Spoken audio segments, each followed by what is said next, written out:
মহামায়া আগমনীর দুর্গাপুজো হয় হীরাপুরের ধেনুয়া গ্রামে।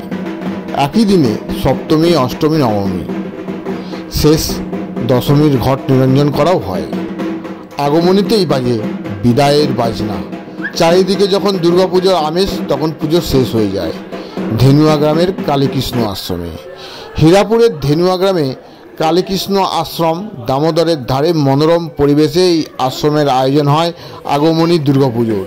এই পুজোর বিষয়ে সেবায়েত নারায়ণ দত্ত বলেন, ত্রিজেন্দ্র ব্রহ্মচারী 1979 সালে মায়ের স্বপ্নাদেশে শুরু করেন এই পুজো। এই পুজোতেই দেবী দুর্গার রূপে পরিবর্তন দেখা যায়।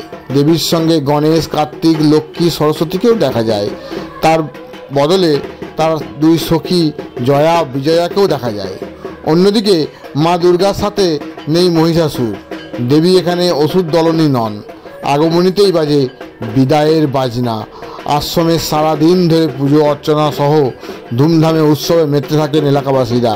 এই পুজোতেই আসে বহু দূর দূরান্ত থেকে ভক্তরা। গ্রামাঞ্চল শিল্পাঞ্চলের খবর, ব্যুরো রিপোর্ট।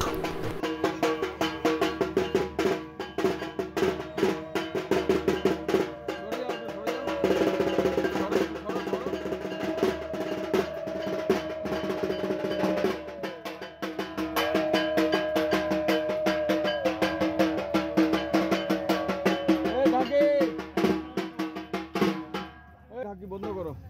ওম বিষ্ণু ওম তদবিষ্ণু পরমং পদং সদা পুষ্যন্তি সূরয় শুক্রাদম ওম মাধব মাধব বাচি মাধব মাধব হিরকি সরন্তি সাধব সর্বে সর্বকার্যেষু মাধবম ওম শুক্লাম বরং ধরং বিষ্ণু সংকল্প করল বিষ্ণু দশদৈদ্য আশ্বিন মাসে ইয়াদের কি এখানে কি বিগরস্য সপ্ত জন্ম কৃত পাপ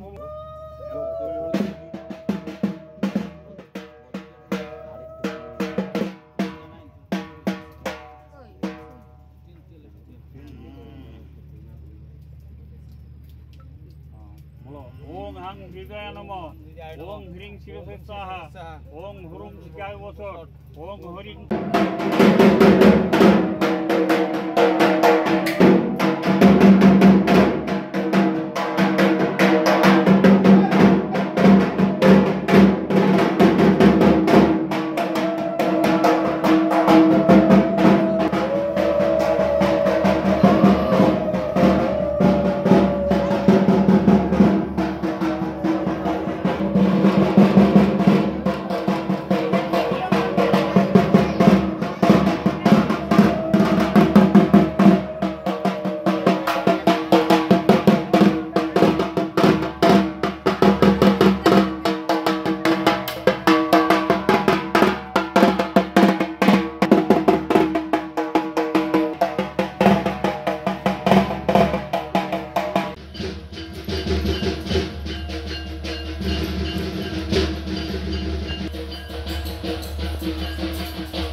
সে তো সবই তো যেটা আমাদের দুটো ইয়ে সকালে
বললি 12টায় পুজো হবে।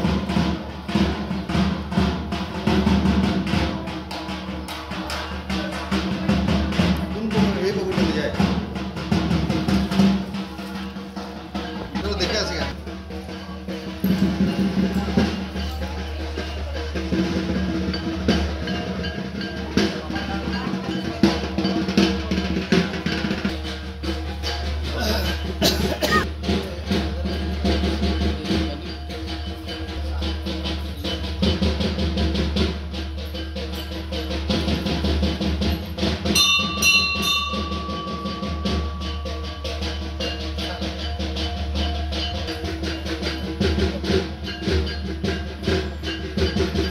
বৈশিষ্ট্য হচ্ছে আমরা যেটা শুনেছি তেজানন্দ ব্রহ্মচারী যিনি শুরু করেছিলেন 1979 সালে।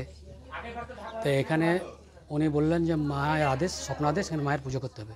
তো মা কীরূপে পুজো হবে তখন উনি বললেন যেখানে মা আসবে একা, তো মায়ের সাথে মায়ের সখীরা আসবে, এইভাবে মূর্তিটা তৈরি হবে। উনি এই মূর্তি তৈরি করে গেছিলেন বা এইভাবে বলেছিলেন।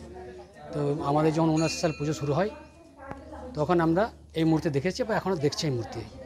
তো এটা হচ্ছে যে মা যখন মর্তলোকে এসেছিলেন আমাদের ভক্তদের আহ্বানে, মা বলছে অসুদ্ধ তাণ্ডব অনেক অত্যাচারের জন্য আমি মর্তলোকে যাব, দেখে আসে ভক্তরা কী করছে, আমি একা যাব, ও কোনো সংসারের ছেলে মেয়েদের কাউকে নিয়ে আসেনি। তখন ওই সময় ও সখী দুজন যারা হচ্ছে জয়া আর বিজয়া, ওরা মায়ের সাথ ছাড়েনি, ওরা এই মর্তলোকে এসেছিলেন। ওই জন্য একদিনের জন্য মা এসেছিলেন, যেটা একদিনের পুজো, একদিনে ষষ্ঠী, সপ্তমী, অষ্টমী, নবমী, দশমী এবং সমস্ত কিছু একদিনই হয়। এবং এখানে দিনভর যে উৎসব হয়, আমাদের এই আসানসোল শিল্পাঞ্চলের মানুষ সব এখানে আসা যাওয়া করে, প্রত্যেক গ্রামবাসীরা আসে এবং আমাদের শহরের প্রত্যেকটা মানুষ যতটা সম্ভব যারা যেখানে প্রচার আছে, আমরা আপনাদের এই চ্যানেল মাধ্যমে যে প্রচার হচ্ছে তাতে অনেক লোক জানতে পারছে, আবার আসছে। এটা একটা নতুন জিনিস দেখার মতো যে একদিনের পুজো। এই জন্যে আমরা মাকে একদিনে পুজো করি এবং আমাদের এই দুপুর 12টা থেকে নরনারায়ণ সেবা এবং যে কোনো মানুষ আসা যাওয়া যাবতীয় আমাদের শিল্পাঞ্চলের মানুষদের আমি ধন্যবাদ জানাই। আমার নাম নারায়ণ দত্ত, গ্রাম ধেনুয়া, পোস্ট বানপুর, জেলা পশ্চিম বর্ধমান। পুজো শুরু হয়েছে 1979 সালে। লোক আপনাদের আসানসোল, বানপুর, বোড়াকর, আপনার বর্ধমান, দুর্গাপুর, অন্ডাল, কাজোড়া সমস্ত দেখি 2জন, 5জন, 10জনকে পুজো দেখতে আসে। আমার নাম নারায়ণ দত্ত। আমি এখানে পুজো থাকি, গ্রামে বাসিন্দা। আমি এখানে পুজো মায়ের সেবা করি, প্রতিদিন মায়ের সেবা করি। বলতে হবে হ্যাঁ, কাজ বলতে ধরুন আমরা তো মানে প্রপার এই গ্রামে থাকি না, আমরা আউটসাইডার। এবার আমরা লোকমুখে শুনেছি যে এই ধেনুয়া গ্রামে এই মহালয়ার এই দিনে একদিনে সমস্ত পুজো হয়, ষষ্ঠী, সপ্তমী, অষ্টমী, নবমী, দশমী। এবং সেটা শুনে আমাদের খুবই ভালো লেগেছে, যার জন্য আমরা প্রায় 2-3 বছর ধরে এখানে আমরা মায়ের দর্শন করতে আসছি এবং আমাদের খুবই ভালো লেগেছে। হ্যাঁ, যে মায়ের দর্শন, কিন্তু আমরা হয়তো পুজো পর্যন্ত থাকতে পারছি না, কিন্তু যতটুকু সময় আমরা এখানে কাটাচ্ছি আমরা খুব আনন্দ পাচ্ছি। এবং মা যে আসছেন পরিবারের সঙ্গে, এখানে আমরা পরিবারের মাকে সমস্ত প্রতিমা দেখতে পাচ্ছি না, দুর্গা প্রতিমার সঙ্গে আমরা ওনার সহচরী জয়া বিজয়া, ওনাকে নিয়ে উনি এখানে মানে বিরাজমান। আর তো ওনার পুজো হচ্ছে, ভক্তিভরে পুজো হচ্ছে, আমরা দেখছি। এবং একদিনে পুজো হয়ে ওনার মানে মাকে বিসর্জন দেবে বিকেলবেলায়, যেটা শোনা কথা। এইটাই হচ্ছে এই যে পুজোর একটা অন্যরকম বৈশিষ্ট্য, কি বলবেন? এবার অন্যরকম বৈশিষ্ট্য বলতে বৈশিষ্ট্য তো একটাই, যে একদিনে পুজোটা হচ্ছে, সেইটা হচ্ছে একটা বিশাল ব্যাপার। হ্যাঁ, মা হয়তো এটাই চেয়েছিলেন, বা এখানকার গ্রামের এইটাই রীতি, পূর্ব ইয়েতে কি হয়েছে, হ্যাঁ, যে একদিনেই ওনার সমস্ত পুজোটা হবে, উনি ওটা গ্রহণ করছেন। হ্যাঁ, প্রত্যেক বছর আসেন? আমরা এই 3 বছর, এই নিয়ে 3 বছর। কি নাম? আমার নাম তপতী চক্রবর্তী।